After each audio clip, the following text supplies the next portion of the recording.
Thanks God it's Friday. Another 2 days rest work for all those who are working. Saturday, Sunday is a week holiday. Wala tayong trabaho and relax lang tayo. Keep calm, keep calm. Keep calm mga kababayan ko po dito sa Malaysia, be it dito sa Sabah o dyan po sa West Malaysia.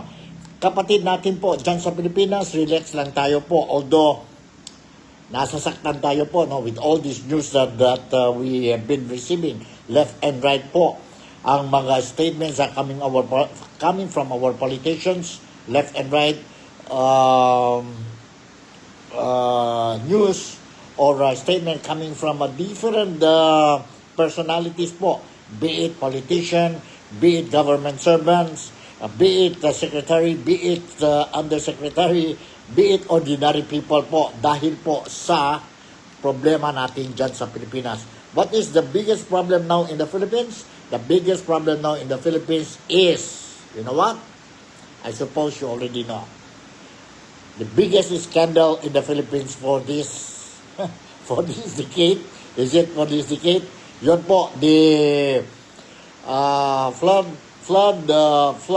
control anomalies, anomalies po, and of course, let us not forget the 2025 national budget, which has been described by so many people, authorities and ordinary people, ordinary Filipinos po. They say that this is the worst national budget, 2025 national budget in the history of the Philippines. We have seen what is happening because of corruption. Because of corruption, we have seen what happened in Indonesia. We have seen what happened in Nepal. We have seen what happened in Thailand. Wag lang sana po mangyari sa Pilipinas po. Wag lang sana mangyari sa Pilipinas dahil nakikita natin po the situation now in the Philippines is very fragile because of this, sabihin natin, very acute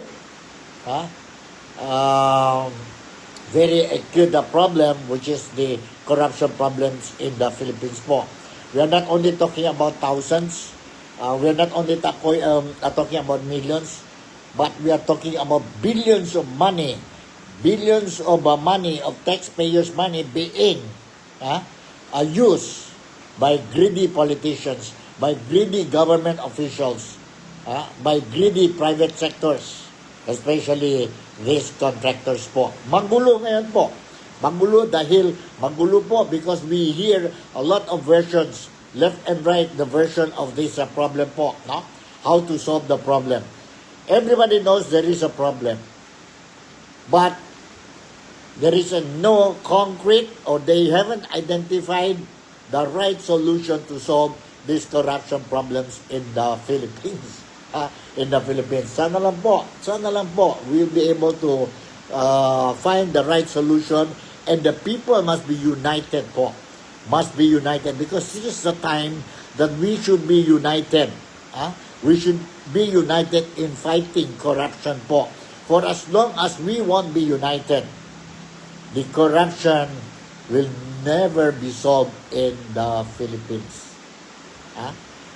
That is very important. This is very important for us Filipinos. Let us stand firm, united and firm, and fight corruptions po.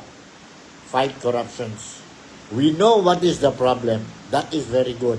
Alam natin po anong problema natin sa Pilipinas. Ang problema natin sa Pilipinas, bakit we cannot go up? Because of corruption. Greediness. Selfishness. Greedy people. Ang mga politicians natin. Not all. Not all. But several of them. Because of this greediness, this is what happening. This is what is happening in the Philippines. And this time around, we'll be touching on this issue, and the other issue that I want to touch is lumabas na po ang balita. Lumabas na ang balita na ang Campo legal team of former President Rodrigo Roa Duterte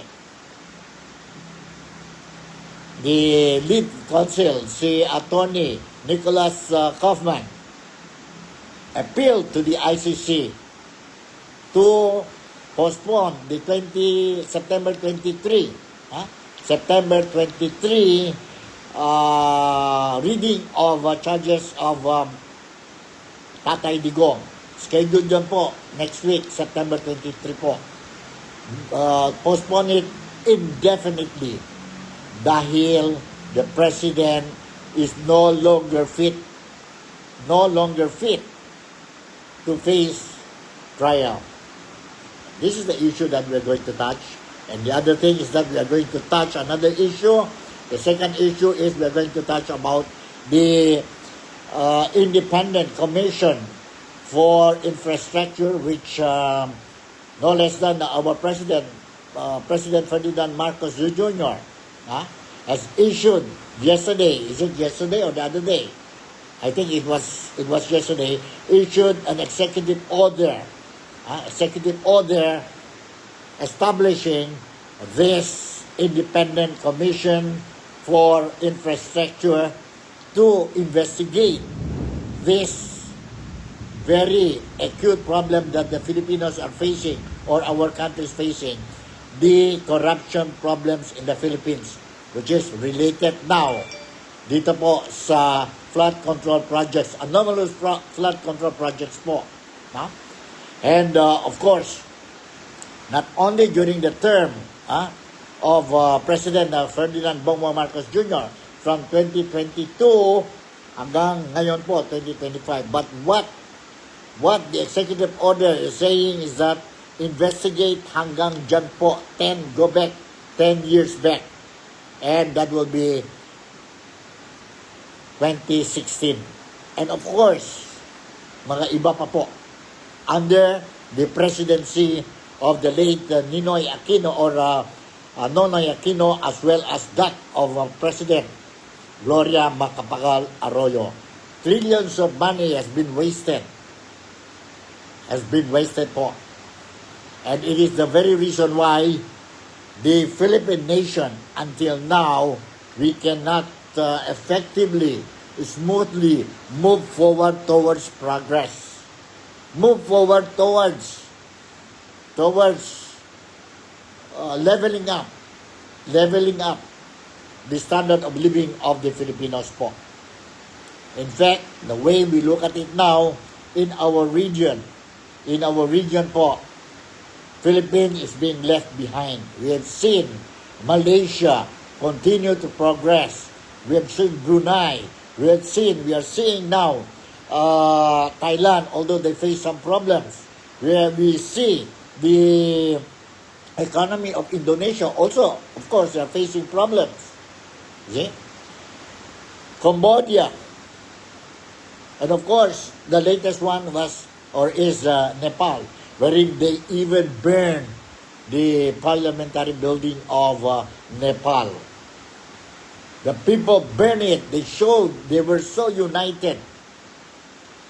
They are so disgusted, disappointed of what their government is doing.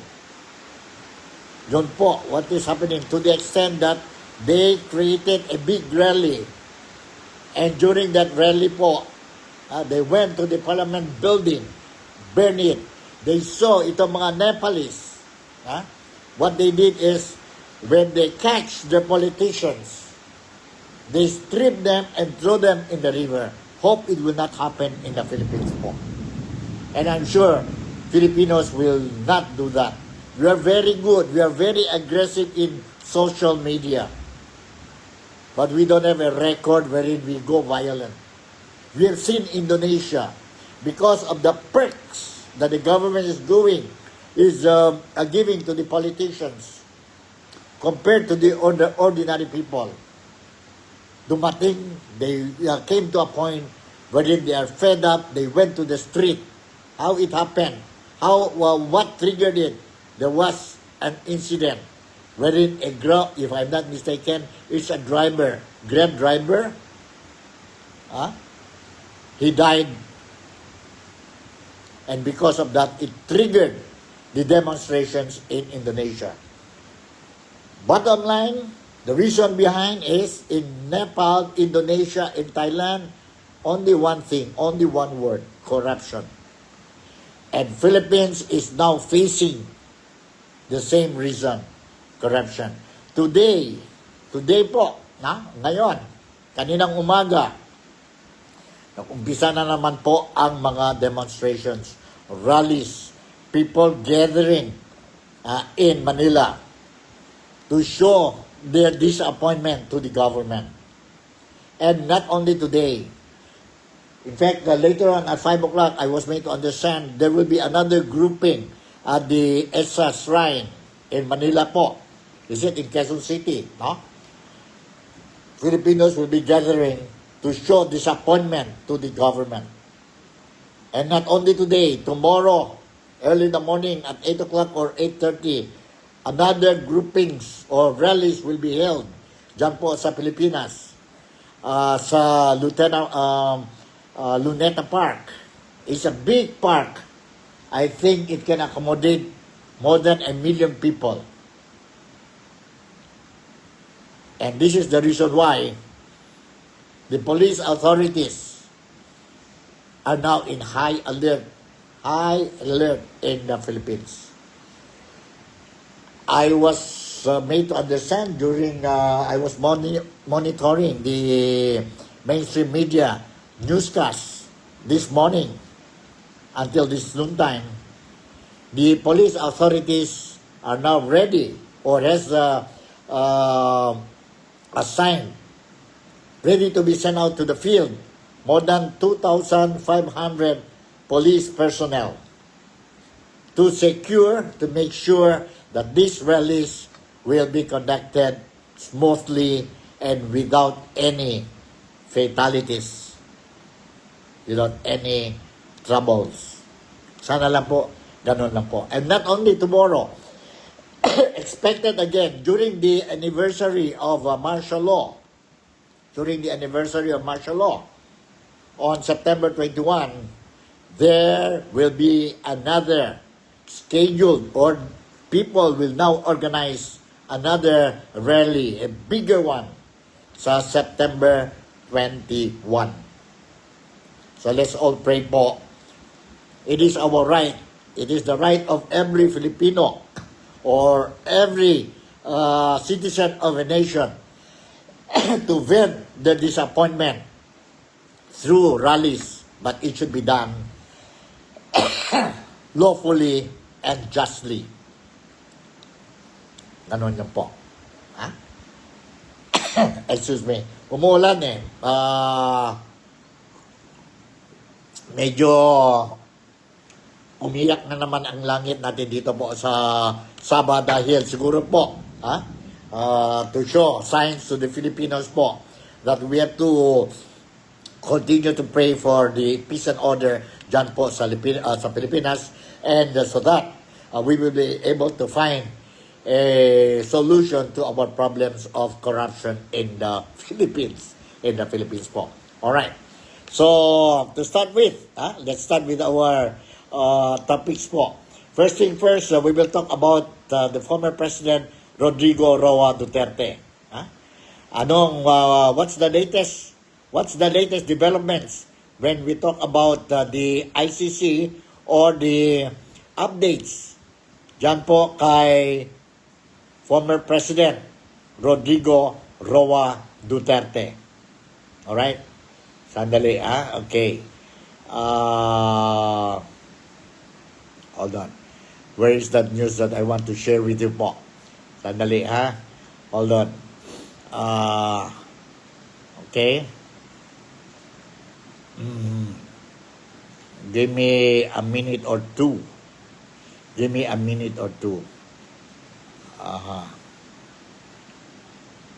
Alright. Nandito na yan. Na-prepare na tayo kanina eh. Saan ito? Hold on, Philippine Star. I will read to you itong Philippine Star news article, and it's talking about Duterte. He's not fit for the trial po, scheduled trial. In fact, it was already postponed. It should be next week, September 23, pero nag-postpone po. Nag-appeal ang lawyer ni Tatay Digong, and it was granted, but now they are appealing for ano ito, indefinite. It means walang limit po. Hold on, saan na yun? Hold on, ha? Hold on. Nandito na lang yun. Nandito yun. Saan? Nandito na yung kanina eh.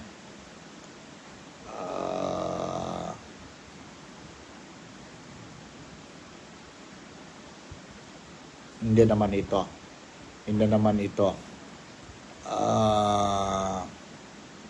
Indefinite. Hold on po.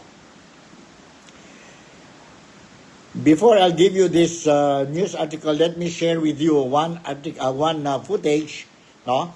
And this is sabi natin, ang interview, ang interview of Congressman Omar Duterte po, dyan po sa The Hague.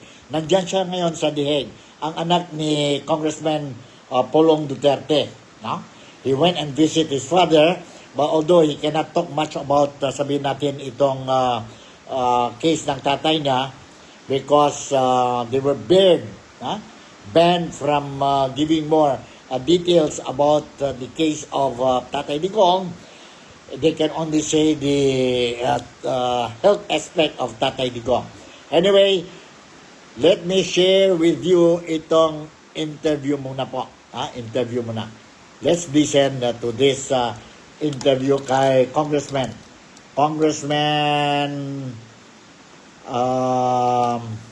Omar Duterte. Let's listen to this.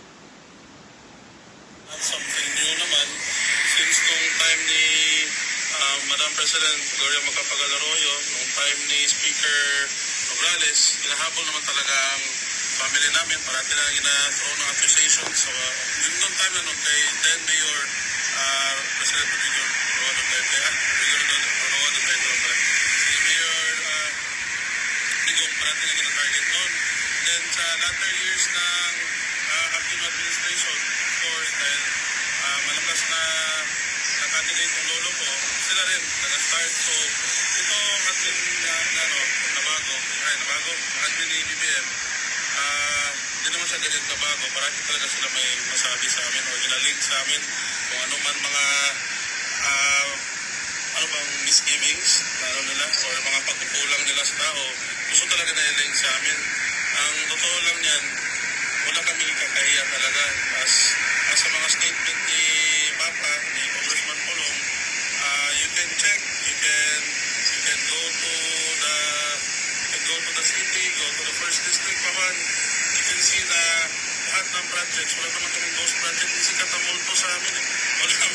Walang ghost project sa amin. Lahat talaga ng kung ano man sinasabi na budget na bigay kay Papa, papunta talaga sa use na magamit ng tao up until now. Of course, yan talagang legacy ng pamilya since noong time ni PR, ni Bill talaga. So marami talaga ang legacy projects. Maraming bridges, ang interconnectivity ng buong Pilipinas naging stronger or at its strongest noong time ni Lolo. Speaking about legacy projects, wala akong masabi sa administration. Okay, narinig natin po. Yun po ang reaction, ang answer ni Congressman Omar Duterte, the son of Congressman Pulong Duterte po, no? From Davao. Sabi niya, when he was asked about or to comment on this, people are trying to tie every movement, everything in the Philippines po, mga corruption activities po, dyan sa Duterte family. Sabi niya po, sabi ni Congressman Oman, it is not surprising. since then, palagi na lang po, they always try to connect, ang Duterte sa mga activities, unhealthy activities dyan sa Pilipinas. One is, even yun sa cockfighters, missing cockfighters po sa Pilipinas. So they try to connect ang mga Duterte po that they are involved in the missing sabungero. Sabungero dyan po sa Pilipinas. And that was a few years ago. And of course, ngayon nandito naman sa flood control projects. They are trying to find ways to link again the Duterte administration, trying to say that Duterte has something to do with the anomalies of flood control projects during the Duterte administration from 2016 hanggang 2022. Kaya nga sabi ni Congressman Omar, it is not surprising to us anymore. Kayo po, do you believe Tatay Digong is corrupt? Is he that corrupt? He made use all itong mga proyekto, flood control projects po, to gain financial benefits, like what is happening now. What do you think po? Sabi si Congressman Pulong Duterte, in Davao, lahat ang mga projects na po, walang ghost projects. There is no such thing as ghost project. And Davao is not facing flood problem because they know how to use their funds allocated to their area. Yan po. Yan po. So, ganito yun po nangyari. Anyway, let me share you another video clip of Congressman Omar Duterte po. Nandito. Okay, another one. Hold on, another one. Of course, masabi ba ako sa inyo ng good evening? I know that they tend to connect everything to our family. They tend to, every mistake, every fault, especially the absurdity of it. For example, the Sabongeros, connect pa sa amin. I know that there is a certain absurdity na mag-connect din lahat sa amin. The flood control projects, which is good naman, gina-investigahan ngayon, pero they are still trying to connect it to us. Yun na nga sinasabi na nagbaha sa Manila, sa Davao investigahan. To our detractors, I know that you see that it's not really that within logic na mag-connect pa sa amin. So, I know by now you're very, very much aware that the Filipino people can no longer be fooled by whatever lies, whatever misguidance that you are telling to them. I know that deep in your heart, no matter how many mga trolls na one friend lang nag-like sa mga post nyo, yung mga naka-lock profile na kahapon lang ginawa, kahit nilang ganyan na effort ibigay nyo, hindi nyo naman upa ang taong Pilipino. They're waking up and they're very aware. I know that you are just fighting for whoever is the highest leader, but the Filipino people don't care about that. They are actually looking for credibility. They are looking for someone who is the cause of all the floods, of all the problems the Philippines are facing now. They are looking for a face. They are looking for someone who's responsible. At kayo mismo ang pinakauna may alam. Sino responsible? Malamang sila ang founder nyo. Alright, yun po, narinig natin po kay Congressman Omar Duterte po from Davao. From Davao. Okay, let's see kung makuha na natin yun na saan ito ang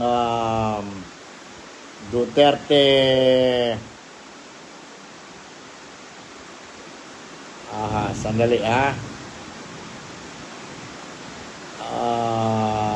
saan yun si Duterte Parang nawala naman ito. I prepared already ito. But anyway, sige.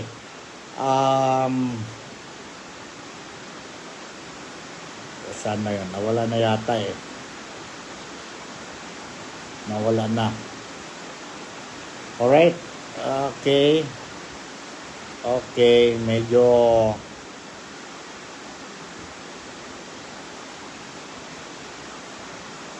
sandali. Independent.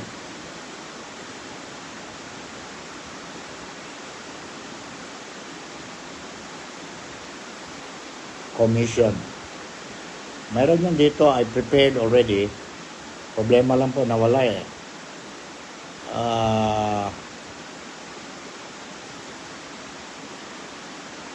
Okay, Independent Commission tasked to probe alleged corruption on flood control. Saan na yun,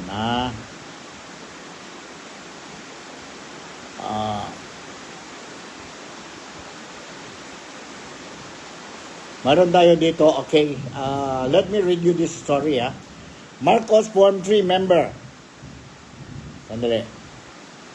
Okay, Marcos formed 3 member independent body to probe flood control, other infra anomalies in past decade. Nandito po. President Ferdinand Marcos Jr. issued Thursday, that was yesterday, an executive order creating a 3-member independent commission set to probe anomalies in infrastructure projects in the Philippines. Executive Order 94 directed the Independent Commission for Infrastructure to prioritize the investigation of flood control and other infrastructure projects within the last 10 years. The fact-finding ad hoc commission will be composed of a chairperson and 2 members who shall be of proven competence, integrity, probity, and independence. The body is mandated to hear, investigate, receive, gather, and evaluate evidence, intelligence reports, and informations, either complaints or motu proprio, against all government officials and employees and other individuals involved in anomalies, irregularities, and misuse of funds in the planning, financing, and implementation of government food control or flood control and other infrastructure projects nationwide. Now, let's talk a little bit about this ICI, Independent Commission for Infrastructure. Ang mandate ng ICI ito po is to investigate. Sino-sino mga involved po. Now, what is the difference now between the ongoing investigation being carried out by the Senate, especially itong Blue Ribbon Committee, now being spearheaded by Senator Ping Lacson. Earlier, it was spearheaded by Senator Rodante Marcoleta, who is a lawyer. And now, it is being spearheaded by Senator Ping Lacson after the change of administration dyan po sa Senado. The former Senate President was Escudero, but he was ousted and replaced by Tito Sen or Vicente Soto. And of course, apart from this sabihin natin Blue Ribbon Committee, there is also ongoing investigation being carried out by the House of Representatives. Ibig sabihin, ang mga congressmen, and they call it ang TRICOM Committee, no? TRICOM Committee. 3 committee yan po, no? Investigating itong anomalies, no? Involving billions of money, taxpayers' money. That includes mga proyekto, ghost projects, substandard projects, no? and a lot more of anomalies. And involved ito po, not only government officials, top government officials like the Department of Public Works and Highways, engineers, no? But also allegedly participated by some irresponsible, crook, greedy politicians or lawmakers or legislators po or congressmen po or even senators. Kasi already mentioned, during the Senate hearing, the contractors involved, one of the contractors involved, that is Diskaya, mentioned several names of congressmen who are involved in receiving kickbacks from the contractors. No? From the contractors. And this was revealed by a contractor by the name of Pacifico and his wife Sarah Diskaya. Now, after the meeting, that was Monday, Tuesday, mayroon po hearing ang House of Representatives.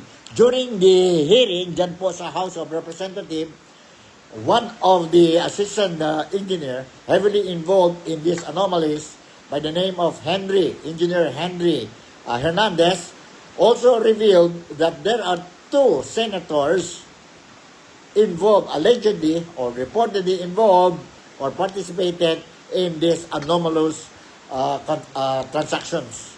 And that is, we are referring to, that is Senator Jinggoy Estrada and Senator Joel Villanueva.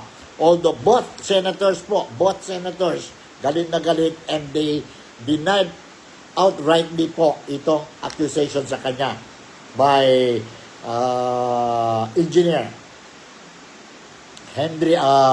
Engineer Bryce Hernandez. And the administration of the Senate changed. The new president is Tito Sen. Alright. Mayroon din ang COA investigation. Ngayon, mayroon din nag-form through the executive order si President Ferdinand Bongbong Marcos Jr. itong ICI, Independent Commission for Infrastructure, designed or aimed to investigate these anomalies. Now, what is the difference? Sino ang mas powerful? If you look at it, sino mas powerful?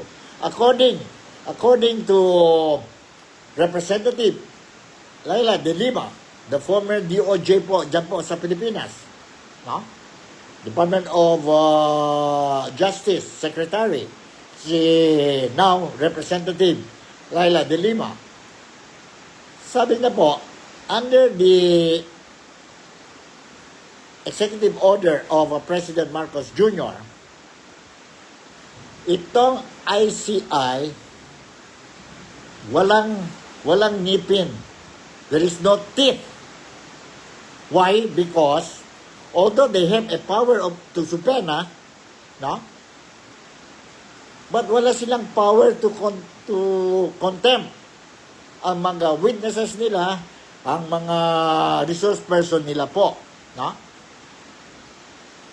The only power they have is, they can subpoena ang mga tao po, but it should be government officials only under the law. Government officials like Department of Public Works and Highways suspected involved in these anomalies. But when it comes to the private sector po, wala silang power po. They can invite. This commission can invite.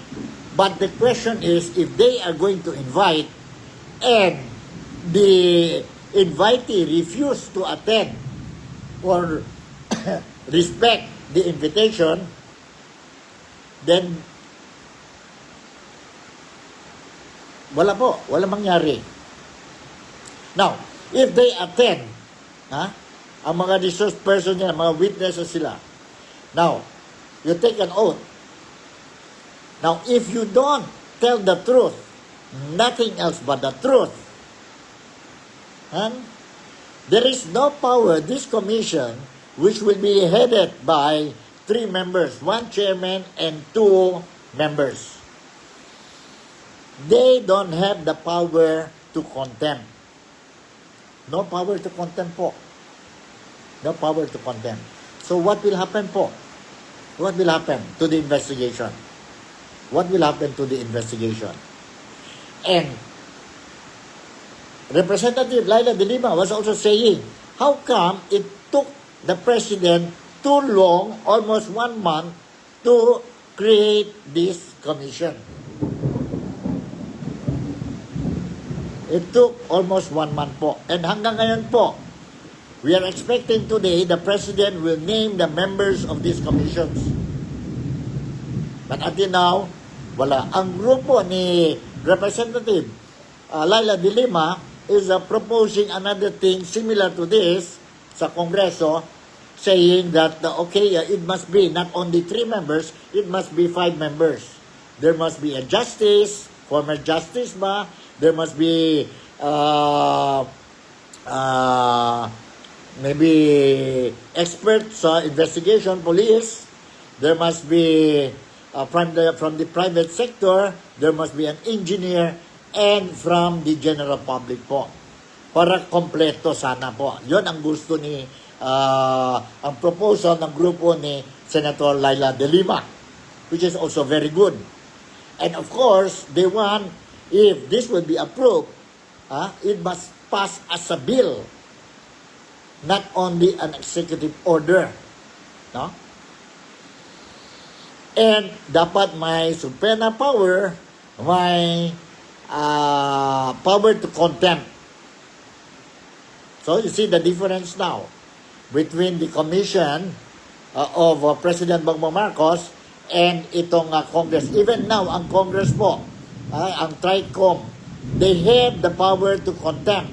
Kaya nga pwede sila mag-contempt ang resource person nila or witness nila during the hearing if they see that this particular person or individual is not telling the truth. They can contempt. Similarly, the ongoing Blue Ribbon Committee po, they also have the same power as that of the Congress.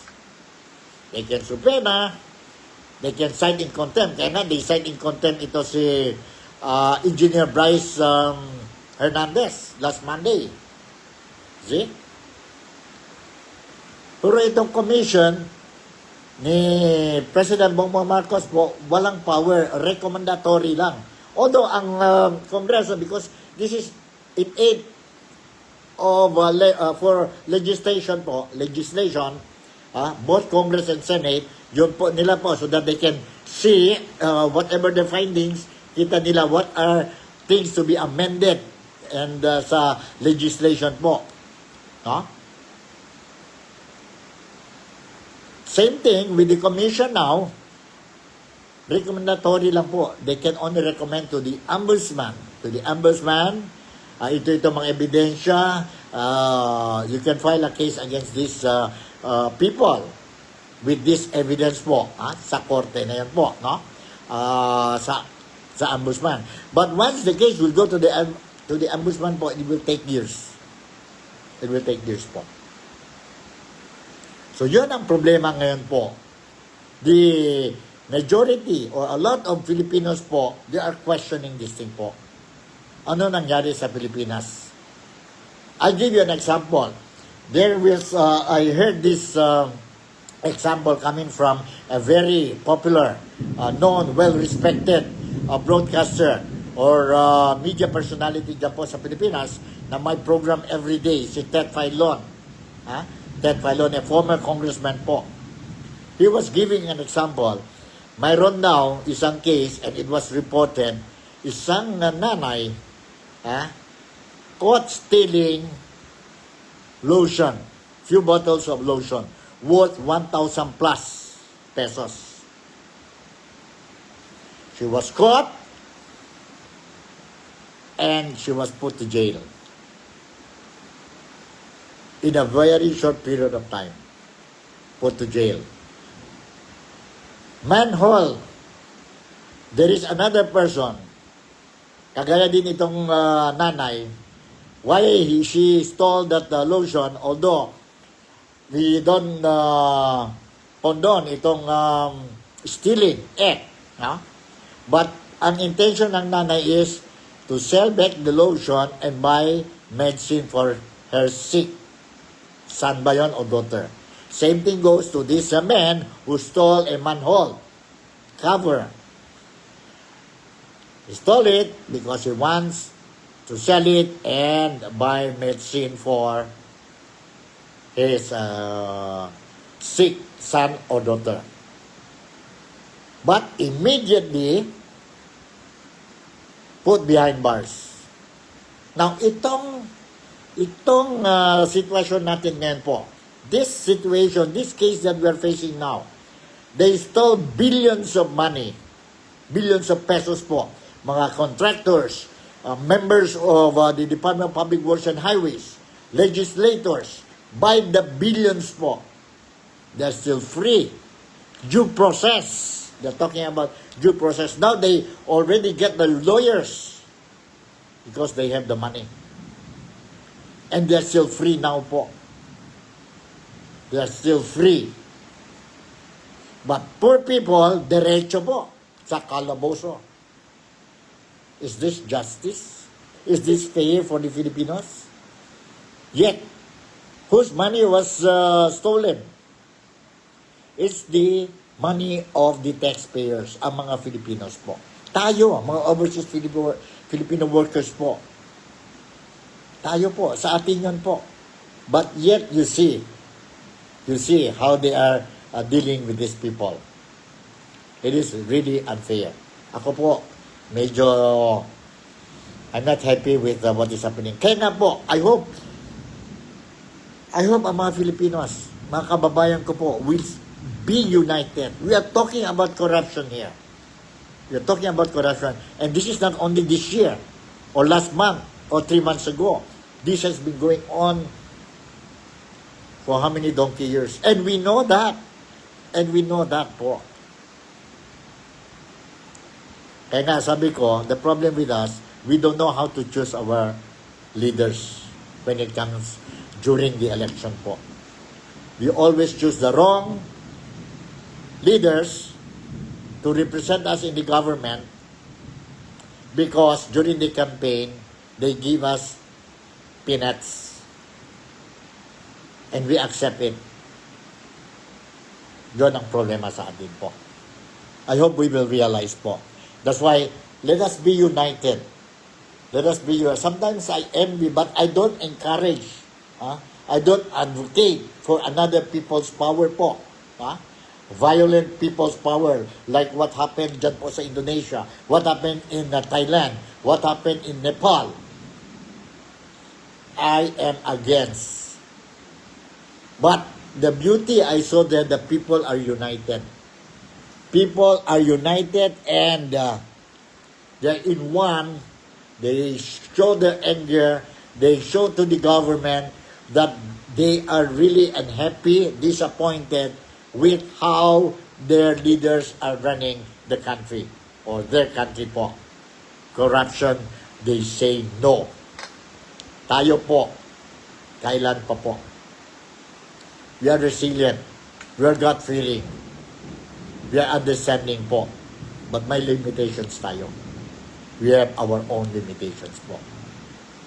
This is the problem in the Philippines. Now we are going to have tomorrow rallies. 21st to mark the martial law anniversary po. There will be organized rallies po. Organized rallies. Why don't we show? Not necessarily we attend the rally and create chaos. Hindi po. No. Our mere presence is good enough po.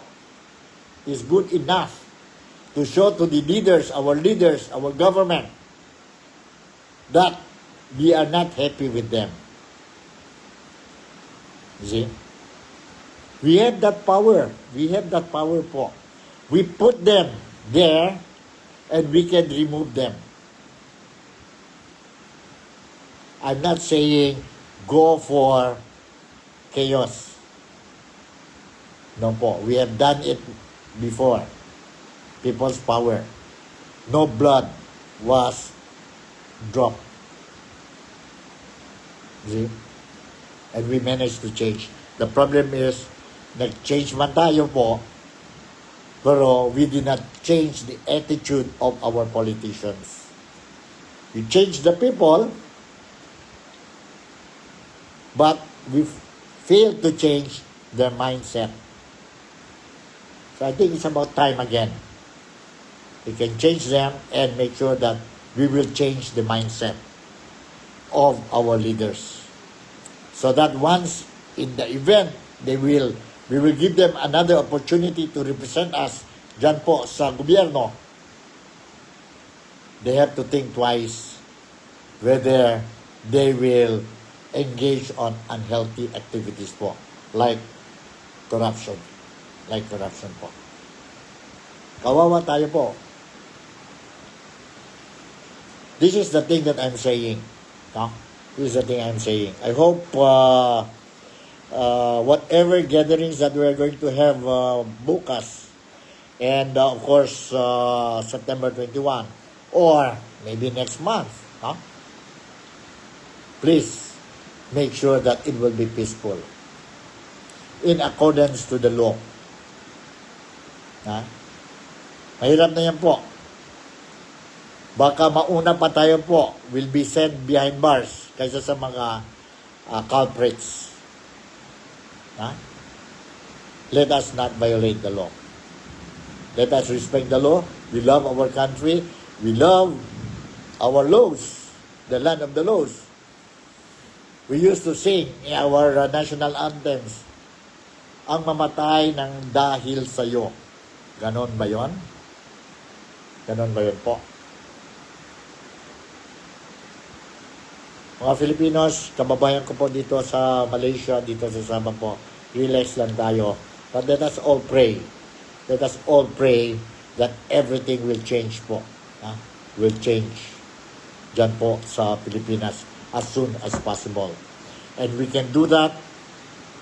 Maybe tayo, mga overseas Filipino workers, we are not physically present in the Philippines, but we can encourage our relatives, friends, to attend the gatherings or rallies po. No? Not necessarily to create chaos, but to show our presence that we are one. We are one in fighting corruption po. Masaya na yan sila po. You see? Itong mga culprits, itong mga sabihin natin corrupt individuals, personalities, government officials, politicians po, masaya sila po, they're enjoying life. Tayo, paano? Paano po? And when we talk about the investigation po, when we talk about investigation, those who are mentioned during the investigation po, names are mentioned during the investigation. Why did they call? For example, I'm not saying they are guilty already po. For example, the name of a Senator Saldico, the name of a Speaker Martin Romualdez. Why don't this body investigating this issue po ask them to come and let them clear the names? And during that their presence, ask questions, because this is what the Filipinos wants. If you say you're innocent, then give them the chance in the hearing. Clear the names. Let them tell the truth. If they are not telling the truth, then cite them in contempt. Pero mahirap na po. Mahirap na po. Ha? Mahirap na po. I agree the formation of the Independent Commission for Infrastructure po, no? Dapat maganda yan po. Because if we are going to allow ang Congress to do the investigation po, medyo mahirap.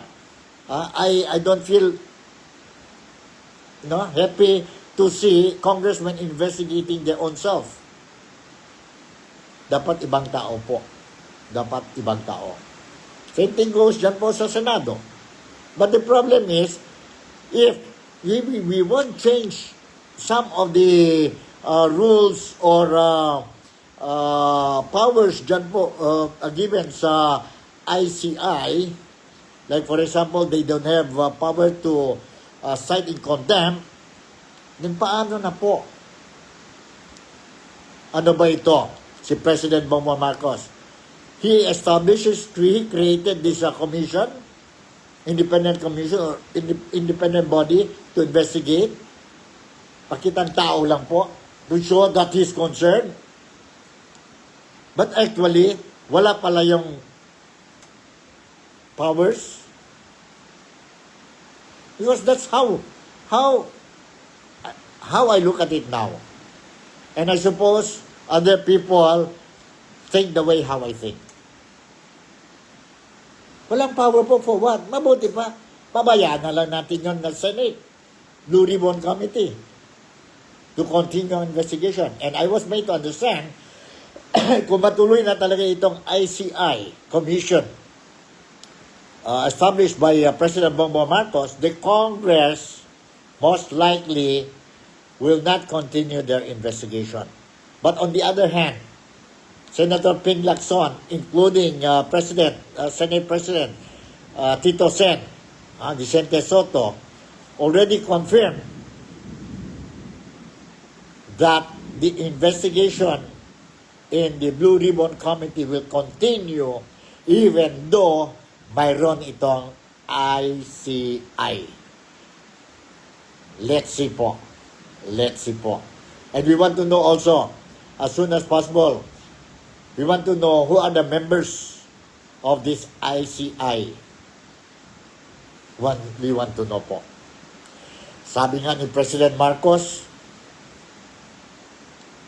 heads will be rolling. I don't care whether you are my relative, you are my friends, you are my political supporters, you are my business partners.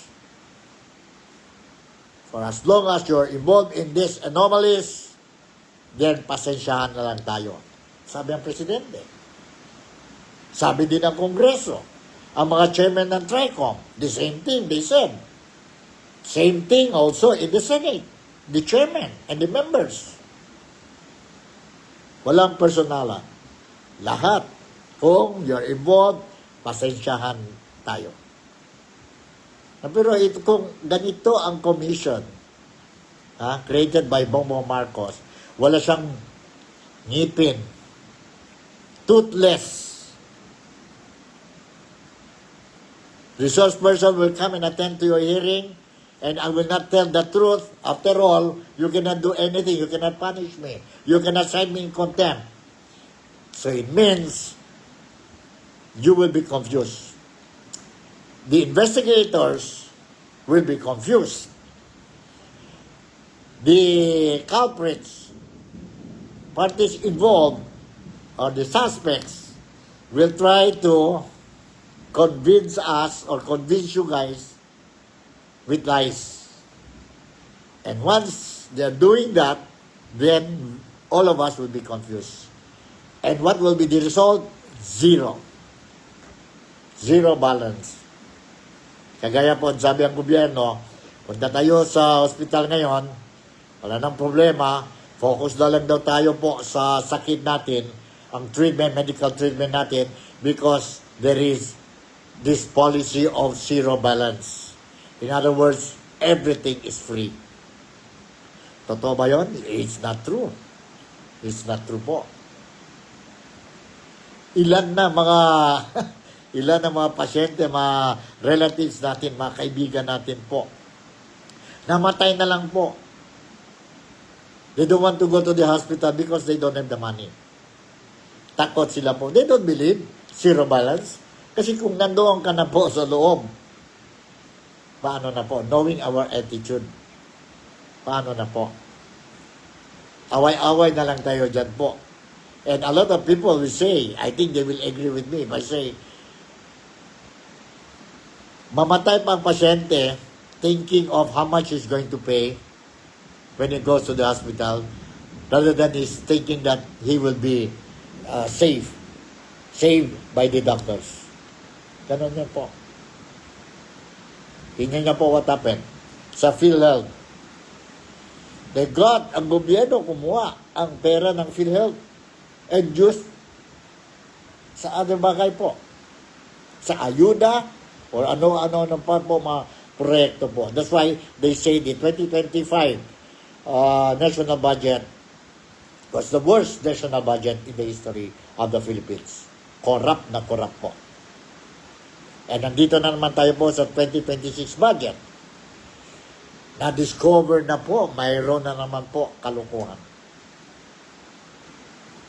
So this is what is happening. Siguro hanggang dito na lang tayo ang natin, ang Nick Talk, the Real Talk with Nico. Medyo mahaba na tayo po. I will make sure po that whatever updates mayroon tayo dyan po sa Pilipinas, I'll make sure po that I will pass the message to you. And let's see po, tomorrow, may mga rallies doon. Ang September 23rd, hearing of charges of Tatay Digong, kung ano man mayroon mga latest developments po, I will also make sure that itong mga followers ko po dito sa Nick Talk, the Real Talk with Nico, you will be properly informed. I might not be the first one to break the news, but I'll make sure that you will get the news. I hope ngayon po, today, Friday, I managed to give you the news that you deserve, some ideas for you to ponder. And kung may mali man ako po, I would ask 1,000 apology po, no? Sa inyong lahat po.